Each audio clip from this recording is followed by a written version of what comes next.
નમસ્કાર ભાવનગર. મારો આ મેસેજ ખાસ કરીને 8-9થી લઈને 14-15 વર્ષના જે બાળકો છે એના પેરેન્ટ્સ એના માટે છે.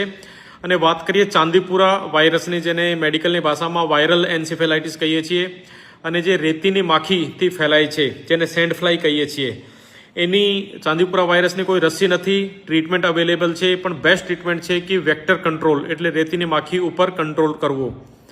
એના માટે જિલ્લા વહીવટીતંત્ર જંતુનાશક દવાનો છંટકાવ ઘરે ઘરે કરી રહ્યો છે, મેલેથિયોન પાવડરનો છંટકાવ કરી રહ્યા છે, અને જે માટીના મકાનો છે અને પ્લાસ્ટર વગેરેના જે મકાનો છે એના દિવાલની જે તિરાડો છે એ ભરવી પડશે.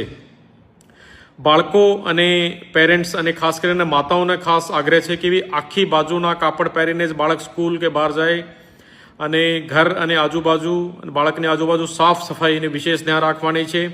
એના લક્ષણમાં હાઈ ગ્રેડ ફીવર એટલે કે તાવ, સરદર્દ, ઊંઘ અને એકદમ આળસ જેવું છે. જ્યારે પણ આ પ્રકારના લક્ષણ આવે ત્યારે પીડિયાટ્રિશિયન કે જે બાલરોગ વિશેષજ્ઞ એનાથી સંપર્ક કરવું. ગભરાવાનું જરૂરત નથી, પણ ચાંદીપુરા વાયરસ અને ખાસ કરીને રેતીની માખી ન પનપે એના માટે સાવચેતી રાખવાની જરૂરિયાત છે. Thank you.